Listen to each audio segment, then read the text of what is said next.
Everybody in the world is now a programmer.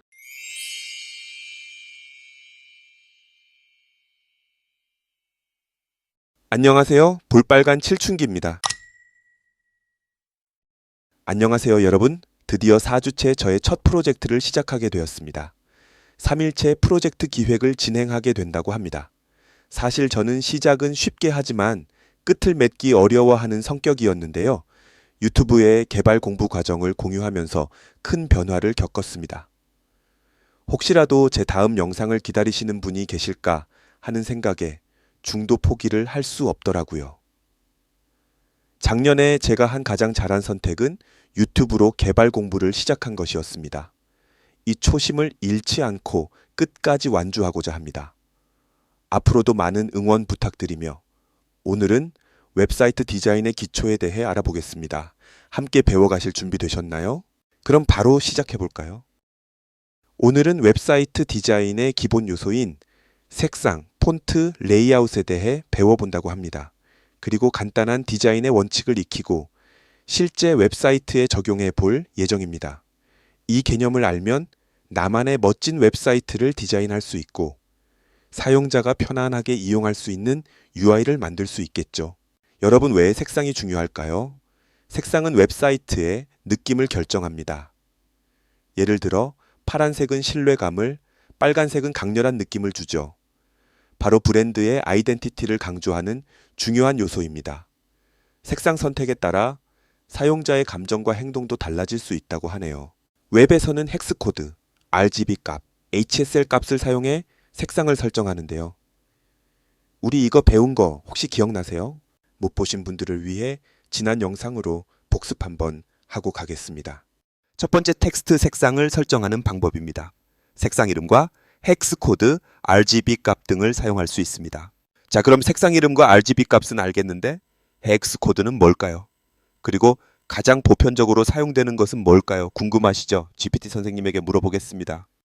헥스코드가 가장 보편적인 코드라고 합니다. 특징은 무슨 말인지 잘 모르겠고요. 대부분의 개발자와 디자이너들이 헥스코드를 사용하고 있다고 합니다.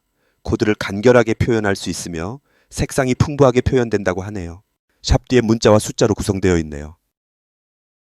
다음으로 RGB 값입니다. RGB는 레드, 그린, 블루의 약자로 빛의 세 가지 기본색을 뜻합니다. 해당 색을 조합해서 다양한 색을 구현하죠. 여러분들이 PPT에서 색상을 표현할 때 사용하는 것입니다. 다들 익숙하시죠? RGB는 색상의 명도와 농도를 구체적으로 조절할 수 있습니다. 그리고 알파, 즉 투명도까지 설정할 수 있어서 투명한 배경이나 요소를 만들 때 유용하다고 합니다. 그리고 마지막으로 색상 이름이 있는데요. 이건 그냥 우리가 알고 있는 색상을 바로 적용하면 되는 거라고 합니다. CSS에서 지원하는 색상이 총 140개가 있으며 간단한 색상을 지정할 때 편리하다고 합니다. 당연하겠죠. 정리하면 가장 보편적으로 사용하는 코드는 헥스코드이며 투명도 조절이 필요할 경우에는 RGB 값을 사용하고 간단한 기본 색상은 색상 이름을 바로 적용해서 사용하면 됩니다. 자, 그러면 여기서 궁금한 점 하나, 색상 코드를 모두 외워야 할까요? 설마 아니겠죠? GPT에게 물어보겠습니다.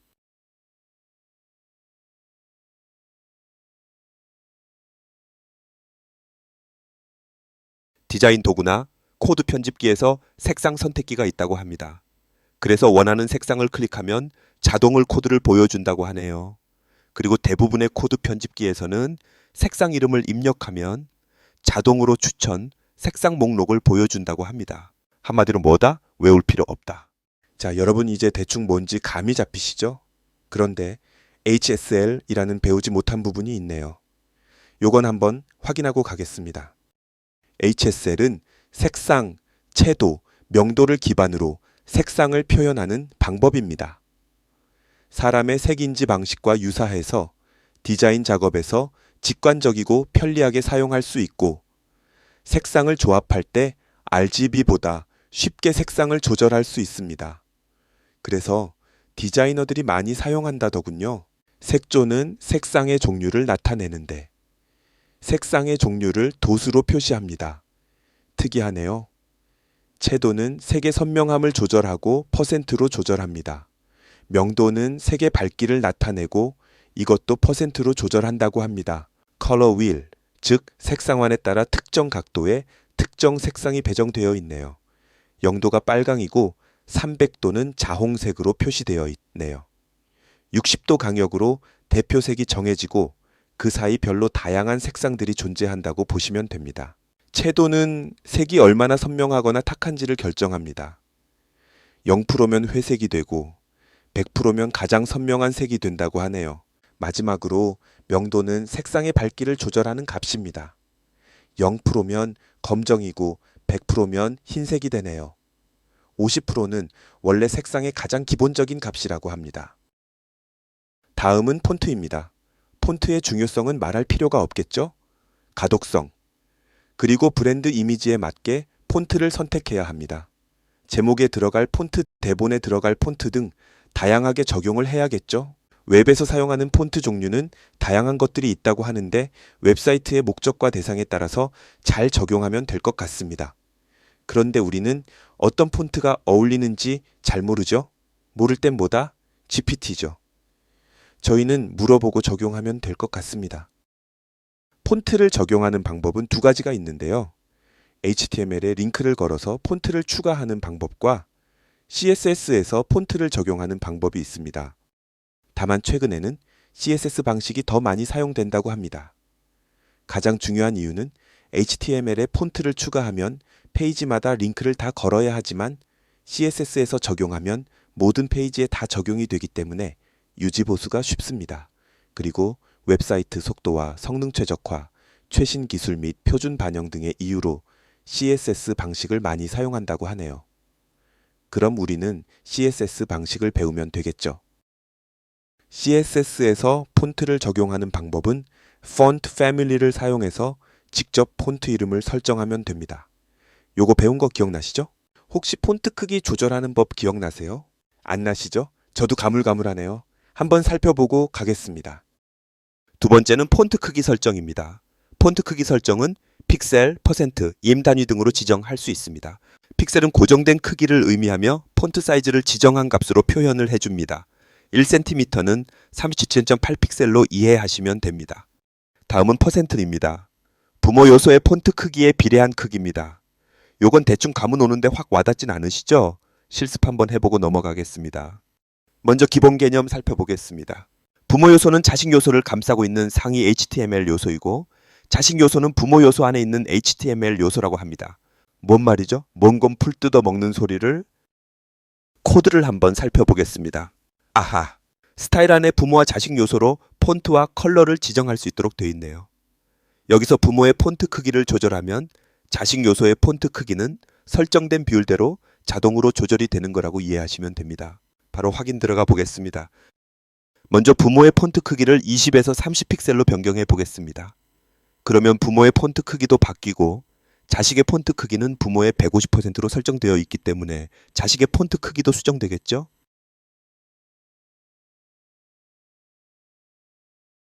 둘 모두 변경된 것을 확인하였습니다. 그러면 이번에는 자식의 폰트 비율을 300%로 수정해 보겠습니다. 이번에는 자식 요소의 크기만 변경되겠죠. 완벽합니다. 모두들 이해되셨죠? 다음은 M단위입니다. 기본 폰트 크기에 비례한 크기라고 합니다. 이것도 퍼센트와 똑같다고 보시면 됩니다. 부모 요소에서 기본 폰트 사이즈가 있고 자식 요소에서 부모의 글자 크기에 비례해서 크기가 변동되는 구조입니다. 그리고 M은 그냥 M이라고 어떤 단어의 약자가 아니고 타이포그래피에서 유래된 길이 단위라고 하네요. M은 현재 글자 크기를 기준으로 크기를 설정하는 구조입니다. 즉 부모 글자 크기가 16픽셀로 지정을 했다면 자식 요소에서 EM으로 설정하면 32픽셀로 변경되는 형식입니다. 이해되시죠? 그리고 그냥 M이라고 발음하면 된다고 합니다. M 단위라고 일반적으로 부르네요. 그러면 왜 이런 퍼센트나 M 같은 요소를 사용할까요? 부모 요소의 크기를 기준으로 자식 요소의 크기가 자동으로 조정되기 때문에 반응형 웹 디자인이나 유동적인 레이아웃을 만들 때 유용합니다. 제가 봤을 때는 메인이 되는 글자의 크기를 변경했을 때 나머지 글자의 크기를 일일이 다 조절해주면 빡시니까 이렇게 만드는 것 같네요. 세 번째는 글꼴 설정입니다. 폰트 패밀리라는 속성을 사용합니다. 여러 글꼴을 쉼표로 구분해서 나열하고 만약 첫 번째 글꼴을 찾을 수 없는 경우에는 두 번째 글꼴을 사용하게 됩니다. 여러분 이제 기억이 소록소록 올라오시죠? 복습의 효과입니다. 복습 꼭 하셔야 합니다. 자, 다음은 레이아웃입니다. 레이아웃이 중요한 이유를 알기 전에 레이아웃이 무엇인지 궁금하시죠? 저는 처음에 UI가 레이아웃인 줄 알았는데 아니더라고요. 레이아웃은 콘텐츠의 배치 구조라고 합니다. 헤더, 메인, 사이드바, 푸터 등의 위치와 구조를 포함한다고 합니다. 참, 헤더는 말 그대로 메뉴에 보이는 것들입니다. 예를 들어 유튜브 들어가면 로고와 검색창, 알림 표시 등이 보이시죠? 그런 것을 헤더라고 부릅니다. 메인은 가장 중요한 내용물들이 있는 곳이죠.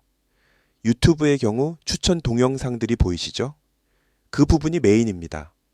사이드바는 화면의 왼쪽이나 오른쪽에 보이는 항목들로 주로 다른 화면으로 이동할 수 있는 목록이나 광고, 추천글 등이 보이는 항목입니다. 푸터는 웹페이지의 맨 아래에 있고 주로 회사 소개, 이용 약관, 연락처 등의 정보가 있습니다. 이것도 배운 것입니다. 요거 이제 기억나시죠? 저도 말하다 보니 방금 기억이 나네요. 자, 그러면 이제 대충 감이 오시죠? 웹사이트의 뼈대가 바로 레이아웃입니다. 그리고 레이아웃을 포함한 화면 전체의 디자인을 UI라고 표현하고요. 이제 이해되시죠? 화면 뼈대를 가독성 있게 잘 구성해야 사용자가 웹페이지를 쉽게 사용할 수 있겠죠? 보기에도 좋고요. 레이아웃의 구성 요소는 확인했으니 넘어가겠습니다. 기법에는 플렉스박스와 그리드가 있는데요. 플렉스박스는 13일차, 14일차 학습에서 배웠기 때문에 기억이 가물가물하신 분들은 해당 영상 확인 부탁드리며 그리드와 플렉스박스의 코딩 방식은 유사하기 때문에 둘의 차이점과 사용 방법에 대해서 확인해 보겠습니다. 플렉스박스는 한 줄로 요소를 배치할 때 주로 사용한다고 합니다. 그리고 그리드는 여러 줄과 열로 요소를 배치할 때 사용하고요. 그리고 보통 둘을 함께 사용한다고 하네요. 대충 머릿속에 그려지시나요?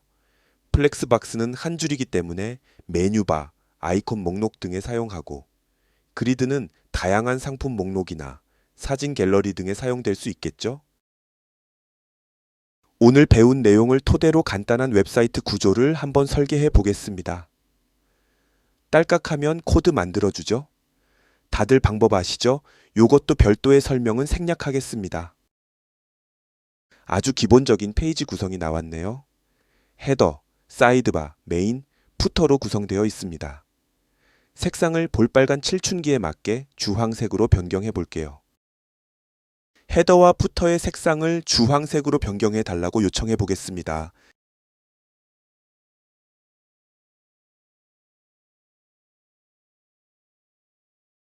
마이 웹사이트에 로고의 색상을 변경하려고 하였는데 안 되었네요. 해당 글자의 색상을 변경해 달라고 다시 요청해 보겠습니다. 완료되었네요.